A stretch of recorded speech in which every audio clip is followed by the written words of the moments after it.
the court? Strong qualities As as a lady. a lady Yeah. Chief Justice. Well, may I just say again that I tend to be passionate and I tend to really put so much zeal and dedication to any and all assignments that are given to me. And it's the strength of character. Maybe it's in the genes and maybe it's in the type of upbringing that especially my father as a role model has shown to me. We are very conscious of, we know exactly what is right, what is wrong. We know exactly when to fight for your own ideals in life. Okay, Secretary. Considering that the Chief Justice is seen as the face of the judiciary, is it important to you, if you will be the Chief Justice, to perform well in public satisfaction surveys? Definitely, Your Honor. I'm aware of that the new Chief Justice should be able to really be that face Yes. which embodies the ideals of an independent and effective institution.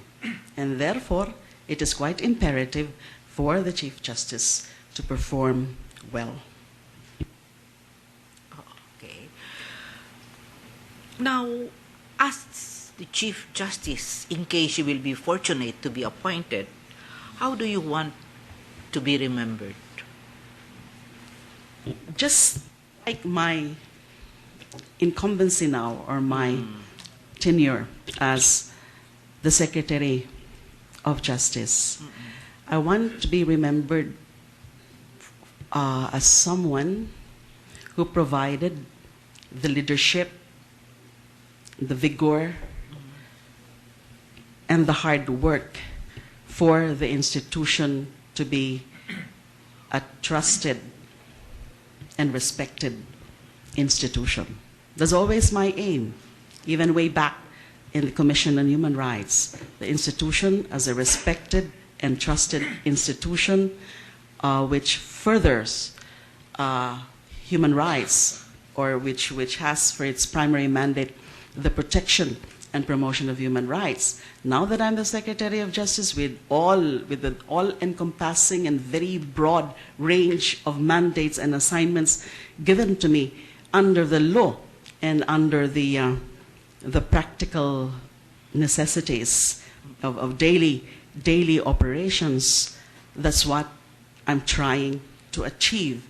And to a certain extent, modesty aside, I think with the DOJ, I am able to do that. Much more needs to be done in terms of really further increasing or improving the public's faith in the judicial system. And I would want to do the same with this institution if blessed enough with the faith, with the trust. With that in mind, how do you propose to address the serious problem of alleged corruption in the judiciary? Yes, I agree it's a serious problem. Yes. Actually, well, in preparation for this public interview, I was trying to craft an appropriate vision and mission. Yes. Although I have to say that I'm still unable to really craft, in the exact language or words of that vision and mission. Yeah, But I do believe that I think if I were to state in broad strokes what my vision would be, I'll focus on two major goals What are those? and reforms. Number one is to be able to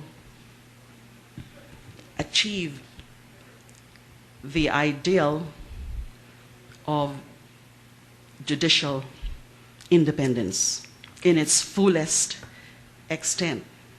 Now, much has been said, especially in the past months, that it is imperative for us to preserve the independence of the judiciary from outside influence. Okay. But I think I need to emphasize that judicial independence does not begin and end with the independence of the Supreme Court. Judicial independence has to be nurtured also in the case of the lower courts. Yes. The Supreme Court is the court of last resort. Yes. But our lower courts are the first line of defense against injustices. And therefore, you know, especially the lower courts, they're the ones which conduct trials. They're the ones which have the most interaction with the public. They're the ones with the opportunity to be able to do significant impact on society. So since they are the first line of defense against injustices, it is just as crucial that they should be shielded from outside influence. And I say this in practical terms, that I would want to make full use of the fiscal autonomy of the Supreme Court in terms of making sure that none among the members of the judiciary, not only the judges, but the administrative clerks, the staff, and the sheriffs, process servers, they do not have to rely on anyone for their needs. Not a single centavo from any one party or non-party, not a single bar of staple wire, or not other benefits from, let's say, from local government units, from certain groups, from even influential practitioners and influential law firms. They should be totally shielded from any outside influence. And therefore, it is important that everything the courts need for their own operations should be provided. That's one point. I have the second one, Paul. Yes, okay, please. In broad strokes, again, I think there is a need for a paradigm shift among the members of the judiciary, especially in relation to the concept of public service. We have gotten used to, people have gotten used to really showing so much deference to judges and justices. Fine, nothing wrong with that. The only problem is that there are recipients of such deference which do not prove to be worthy of such respect. Respect is a two-way thing. Okay. So the paradigm shift, it's more now of the concepts of accountability and humble and dignified service should be at the forefront of any judicial reform. And I do believe that for as long as we address those 2 points that I just articulated on, everything else will fall into place. Okay. Thank you. Thank you very much, Secretary. Good luck. Thank you. Justice Hermosissima, sir.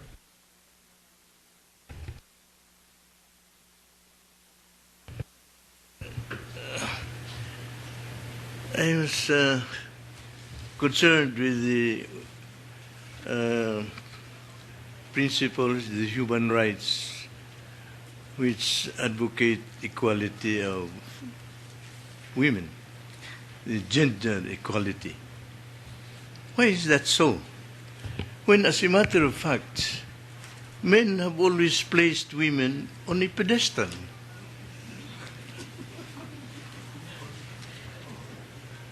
You see, That's precisely part of the problem.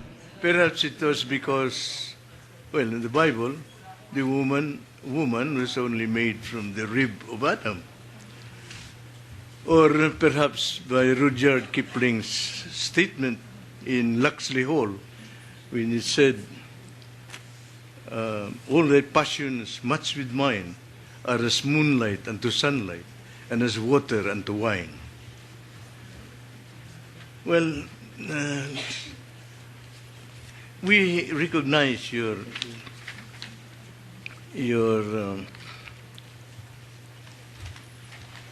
impeccable academic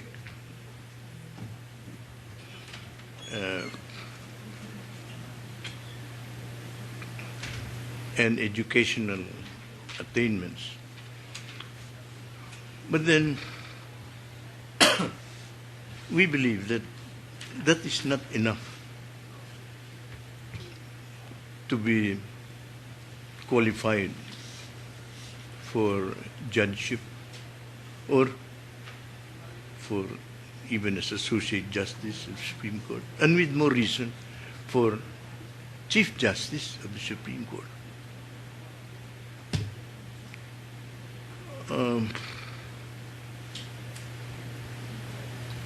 How do you equate yourself to the position of Chief Justice, considering your lack of judicial experience and perhaps the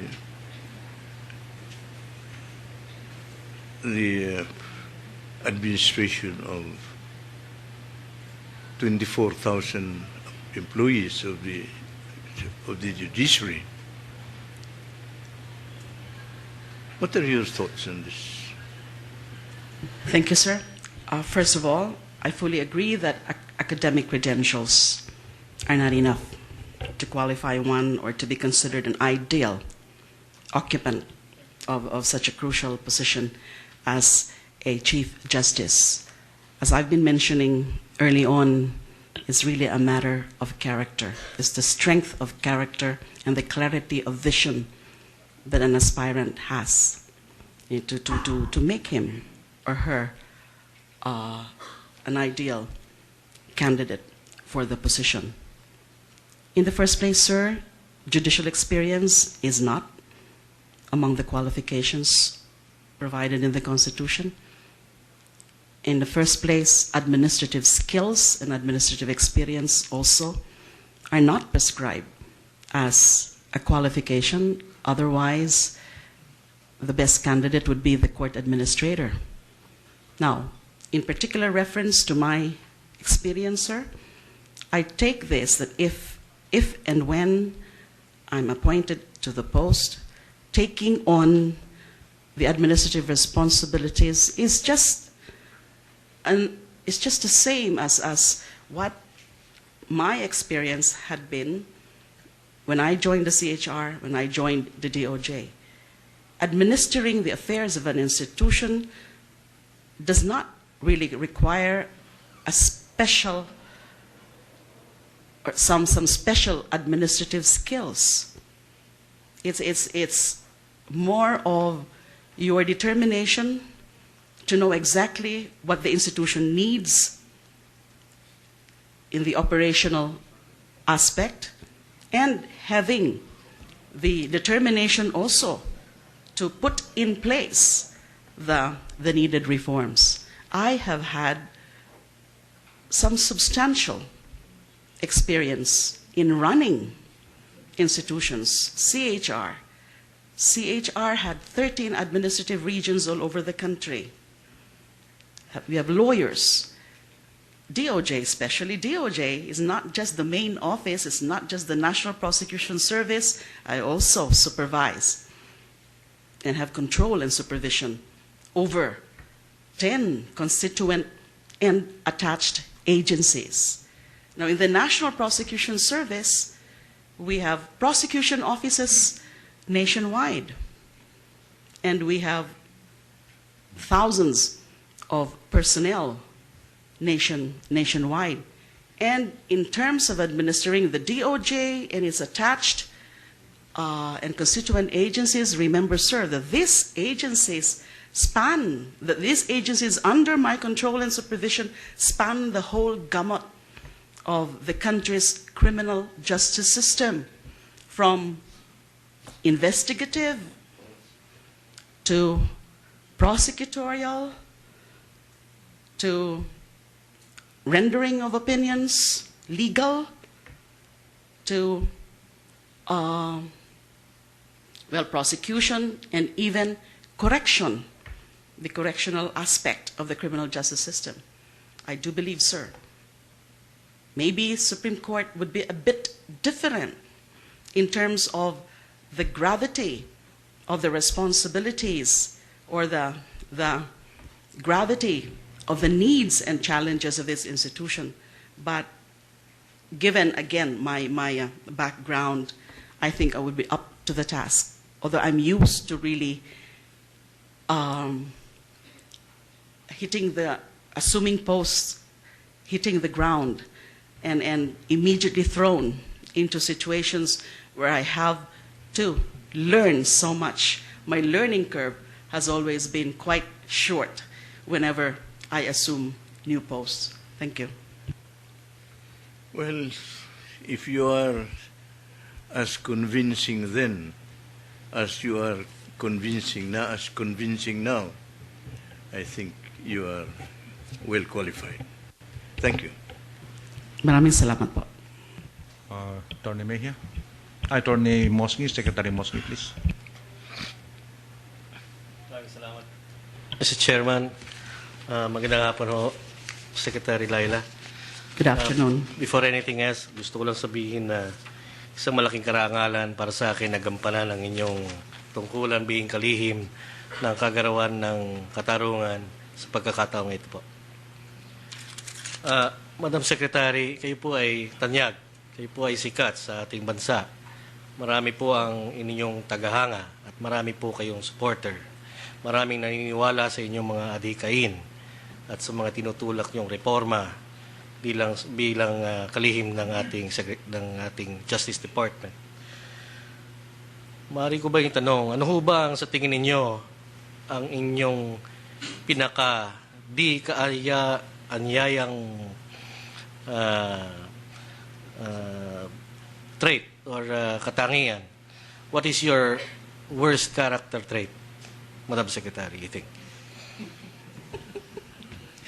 Mahirap po yung tanong na yan. I would rather that other people would really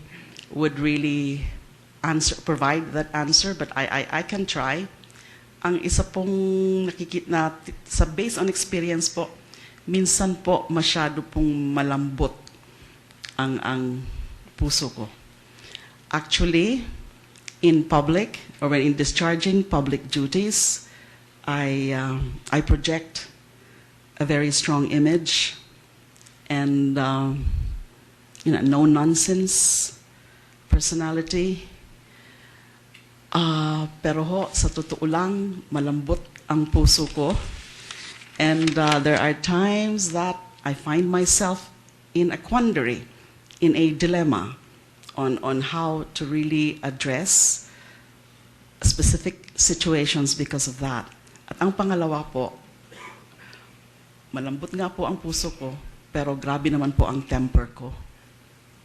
My staff can attest to that, but I'd rather that you don't ask them about my temper. But I'm blessed with a very understanding staff. Alam naman nila yun na hindi naman ako namemersonal kapag po nagwawala ako paminsan-minsan dahil hindi ho masunod yung gusto ko o hindi masunod yung hindi magawa yung nang tama ang pinagagawa ko. I think yun po. Kasi although I understand or I know that my bad temper is also in my blood. Thank you. Salamat po. Marami pong marami pong naging kritisismo sa inyong alleged na panlabag dun sa temporary restraining order nung panahon ng gustong lumipad sa ibang bansa ang dating Pangulo, Gloria Macapagal Arroyo. Sa pagkakataong ito, gusto ko pong itanong sa inyo, kung natanggap niyo po ba ang kopya ng temporary restraining order bago nakarating si dating Pangulong Gloria Macapagal Arroyo sa airport, susundin niyo po ba ang kautusan ng Supreme Court? Depende ho. Titingnan ko na muna ho yung language, the tenor, and the terms of the order. As it turned out, conditional po yung TRO.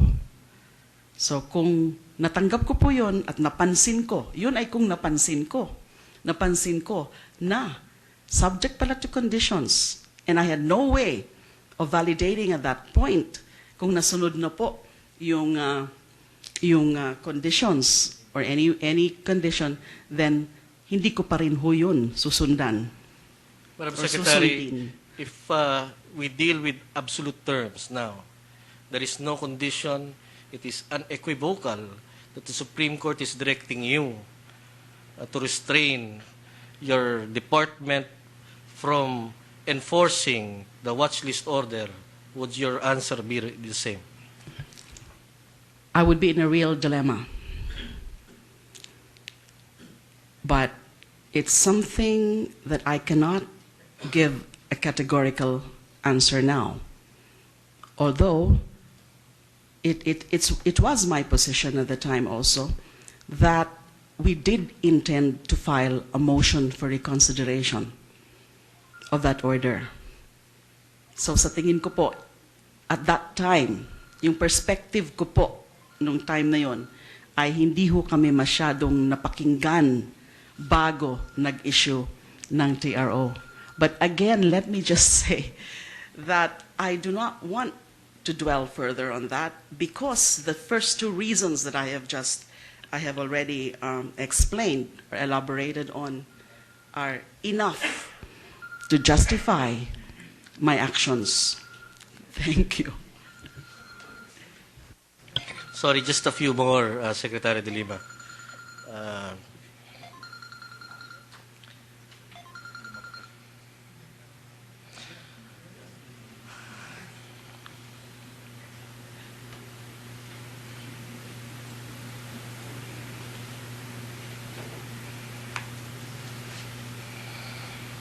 Dalawang tanong na lang po, Madam Secretary. Kung sakali po nakasamaang palad na kayo po ay ma-disqualify sa kahit anong kadahilanan sa pagiging kandidato at nominado sa pinakamataas na katungkulang Chief Justice, ano po ang magiging reaksyon ninyo dito at ano po ang gagawin ninyo bilang kalihim ng kagawaran ng katarungan? Definitely, I will not be happy about it, but I will find out and determine whether there is an available remedy for me. I know that the JBC is sort of, well, we can say the sole judge. The question of qualifications or lack of it. But perhaps there would be an available remedy for me. And that is why in my letter to the JBC, I fervently plead for the exercise of this council, the Honorable Council, of its discretion, judicious discretion. And it's even more than the discretion because of that position that I'm advocating, that at this point, those complaints as referred to the IBP have not ripened into regular administrative cases. Although on the practical side, just to be on the safe side, I have asked the IBP to expeditiously resolve those cases, hopefully in time for the supposed deadline that was reported in the media as proposed by the Honorable Congressman Tupas. Is it July 30 deadline? And that is less than 1 week. Just for the safe side, but I maintain the view that those complaints at this point should not be considered as legal grounds for disqualification. Salamat po. Mr. Chair, I forgo with the last question that I have in mind. I think it's been previously asked. I give the floor to the Chair. Maraming salamat po, Secretary Dalay. Salamat din po. I will just ask a few questions, Madam Secretary. Now, it's your position that that disbarment case that was filed against you, it's now pending in the IBP, has not yet ripened into an administrative matter? Yes po, that's my position. And that you also filed a motion for what motion did you file? For- to determine if there is For merit? preliminary determination of merit and summary dismissal. Probably you're borrowing what they usually do in the courts, judicial determination of probable cause. It's likened to that. By analogy, I actually invoked that argument that just Yeah. like the rules of the ombudsman, just like the rules on preliminary investigation, because there's a rationale for that. Otherwise, every potential But- candidate will be held hostage But- to any and all types. But may I remind you, disbarment cases are either filed before the IBP or before the Supreme Court. Yes, Your Okay, Honor. I think we agree on that. If it is filed before the IBP, then the Board of Governors shall refer the same to the investigator. Yes, Your Honor. And the investigator will determine if there is a merit to the petition Yes. And That's then- that's the Yeah. preliminary determination of merit. and require already the filing of an answer. If he determines that there is a case against the lawyer, then he will require the respondent to file the answer. Yes, sir. But if a case is filed before the Supreme Court, it is filed before the Supreme Court, and therefore the Supreme Court determines if there is a prima facie case against the respondent, then that rule is not followed. Because that rule is only followed if the disbarment proceedings is filed with the IBP. But in the case of the Supreme Court, and this has been the practice, if a petition for disbarment is filed against a lawyer before the court, then the ponente will study if there is a basis to require the filing of the comments. Yes. He may recommend the dismissal on the ground that probably the complaint is not verified, or the complaint comes from an anonymous person. Or number two, if the petition is in accordance with the form and substance, then the ponente will recommend the filing of a comment. And after the filing of the comment, then the ponente will determine if there is a prima facie evidence to proceed with investigation before the IBP, or recommend to the Supreme Court for the dismissal of the case on the ground that there is no prima facie evidence. Now, the procedure that was undertaken against you, Madam Secretary, is that petition for disbarment was filed before the court, and the ponente recommended that the respondent should file the comments, and I think that's what you did. Yes, Now, several months ago. Now, the ponente recommended to the court en banc, and the en banc was unanimous, in referring the case to the IBP for further investigation.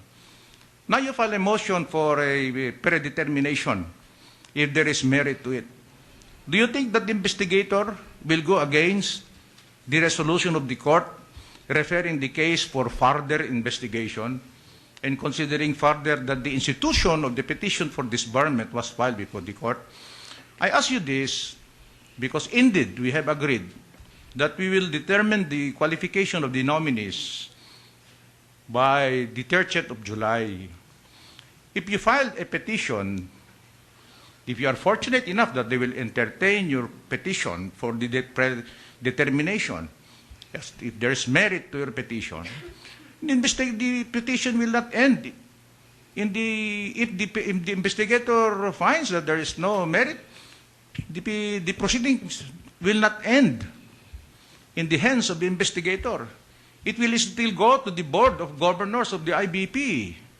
And the Board of Governors of the IBP will determine if indeed there is no merit. And if there is merit, then they can reverse. They can reverse the position of the investigator. So, with time constraint, today is Tuesday, and then by Monday, do you think that there is sufficient time to resolve your problem about this disqualification? I have to ask you this for the benefit of the public and also of the members of the council. I do realize, Your Honor, that time is not on my side, and that's why I take that position, the first one. Well, it's a layered argumentation on my part. First, that I take the position that has not ripened into regular administrative cases. I was listening to His Honor explain the difference between the Supreme Court proceedings, a complaint filed direct with the Supreme Court and filed with the IBP. Now, there is nothing in the resolution, Your Honors, in the resolutions of the Supreme Court in those cases, because two have been consolidated, the Rivera and the Pedrito case, and then the Sunjam. Now, in both resolutions, there's nothing there about a determination of some kind of a probable cause or a prima facie or a preliminary determination. There's nothing there about referring the cases to the IBP for further investigation. The wordings in those resolutions, if I remember correctly, Your Honors, referred to the IBP for investigation, report, and recommendation. Now, if these are referred to the IBP for investigation, report, and recommendation, then I don't see why we have to consider the mere referral from the Supreme Court to the IBP as already a finding of a preliminary merit or a preliminary a prima facie. Your Honors, this is indeed my dilemma, and I don't want others to be in the same footing, equal footing, or in the same situation as I am in now. Because as far as I'm concerned, Your Honors, I promptly responded to promptly complied with the directive of the Supreme Court for me to file comments. It's beyond my control. Now, the complaints should have been either already disposed of by the Supreme Court. Now, I know it didn't see fit to do so, but it doesn't mean that the referral of those complaints are an indication that there is some preliminary finding or determination of merit. Okay. Now, I respect your opinion. Another thing is this: disbarment proceedings are long process. No, it's a long process because you might be called for clarificatory proceedings. You might present your witnesses. The recommendation, the findings of the investigator is merely recommendatory. It will go to the IBP. My concern is this, Madam Secretary. You're now appointed the Chief Justice. No? Any recommendation of the IBP, whether to dismiss, to suspend, to disbar, will come to the court. And you can just imagine the problem that the court will be confronted with. If you are now the sitting Chief Justice and the recommendation is disbarment or indefinite suspension, what do you think are we going to do? You are now the sitting Chief Justice. Is it not that it would be more prudent if let us first decide that disbarment proceedings before anything else? I would have wanted that, Your Honor. That those disbarment complaints should be decided in time for the deliberations of this body, maybe July 30 or maybe after July 30. But as I said, it's actually beyond my control. Now, let me say, Your Honors, that I'm confident that this would be resolved in my favor. I don't think there are enough grounds. In fact, one complaint, of course, I don't want to be accused now of trying to influence the IBP, but as an advocate and as the very person being subjected to that unnecessary process, I don't think that I deserve to be disbarred. Look at the grounds. No, it's not only disbarment. It may be lower than that, no? The petition is for disbarment, but that's not necessarily mean that the IBP will recommend your disbarment. It may recommend warning, admonition, or even suspension. So that is what is prayed for. I remain confident, Yeah. Your Honors, that this will be thrown out. Now the other things. Let's forget about that circular 41. Is it circular 41? Yeah, it's circular 41. Anyway, it has not yet been resolved by Yes, sir. by the court. But generally, if you're a practitioner, you receive an order of a court, not necessarily the Supreme Court. A TRO is issued against your client. What should you do as a lawyer? A TRO or injunctive brief is issued by the court against your client, and you're not the lawyer of the client. What are you supposed to do? Let's forget about circular 41. As a rule, what should you do? If on the face of the order it appears regular, it appears to be clear in its terms and tenor and language, then no option but to obey. But there are situations So or there are times. in other words, it is conditional. So it will depend on the face of the TRO. You will have to go over the face. You have to go over the TRO, and then it will depend on whether to follow or not. It will depend really on what is stated in the TRO issued by the court. If I'm not a lawyer, I will consult a lawyer and No, ask. you're not the lawyer. You're not the lawyer of the litigant. Mhm. You will still maintain your answer. Well, as I said, if it I'm is not conditional. if I'm not a lawyer, prudence dictates that I consult Yeah. a lawyer. Yeah, but if you are a lawyer, we are all taught that we will, in fact, it is in our oath that we will obey the lawful orders of the court. If you think that the order of the court is not in consonance with the rules, are we not supposed to follow the order and then file the necessary motion to lift the issue of TRO before the court and state your grounds why a TRO should not have been issued, rather than to disobey it on the ground that on its face it is not in accordance with the rules? The regular and ordinary course of action is to do just that. Yeah. Oftentimes, that is the situation. Oftentimes, litigants who know very little or nothing about nuances of the law would do that ordinarily. But then again, sometimes the prevailing situations and circumstances of a particular case would warrant a different treatment.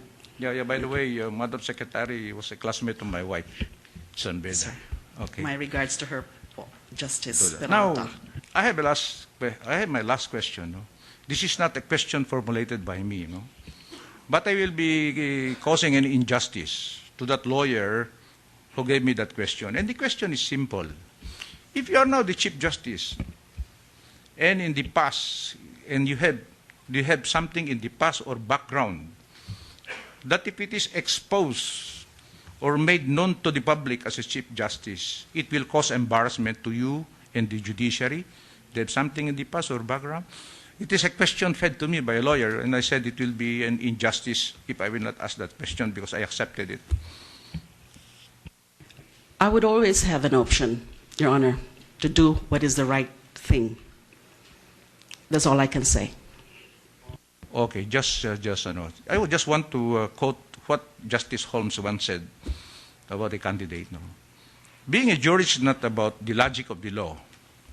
It's not what we know of the law. It's not logic of the law, but it is experience on the law.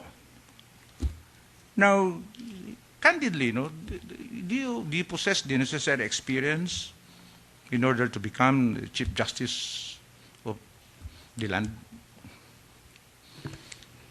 I have the experience in terms of knowledge and application of the law.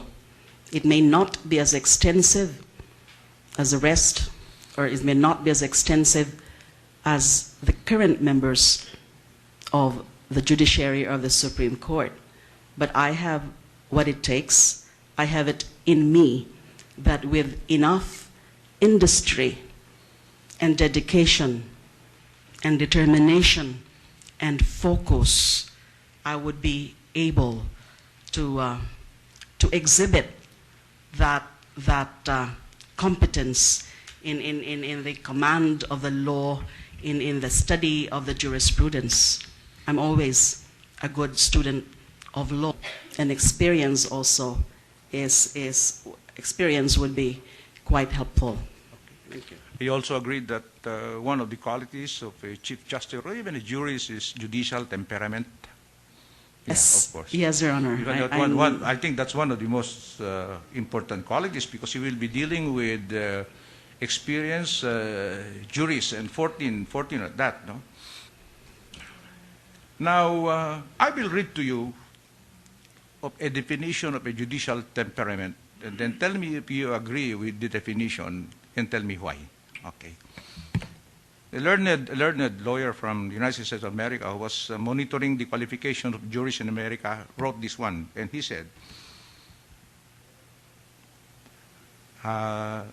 the candidate must have the qualities of patience, open-mindedness, courtesy, tact, firmness, understanding, compassion, and humility. A candidate should be able to deal with people calmly and courteously, and should be willing to hear and consider the views of all sides of a case. A good jurist needs to be even-tempered, yet firm, open-minded, yet willing, and able to reach a decision confident, yet not self-centered. Do you agree with that? Yes, Your Honor, fully. Yeah. Or you agree Completely. fully? Yeah. I agree. Do you have these qualities, Madam Secretary? I do not profess, or I do not pretend to have all those qualities. But you can approximate. I can probably. approximate and I can adjust. Okay. Thank you. That's all, Madam Secretary. Thank Thank you you, for sir. coming. Thank you. Maraming salamat din po. Thank you so much. The Council will have a few minutes. What? We'll have a recess. We'll take our lunch. We will continue at 2 o'clock in the afternoon or 2:30. Just tell me that 2:30 na lang? It's already 1/4, so we'll start at 2:15 probably. Give us 1 hour, no? Okay. Thank you very much. Session is suspended. At dyan, Cathy, nagtapos ang morning session. Unang session, first set of interviewees para sa susunod na Chief Justice ng ating bansa. At ating ngang natunghayan po ang interview para kay Dean Andy Bautista, kay Attorney, yung pangalawang interview natin, De Castro, at yung pangatlo, syempre, Secretary Laila De Lima. Ito nga, katatapos lang nitong interview dito sa itinuturing na isa sa mga pinaka-controversial na nominees.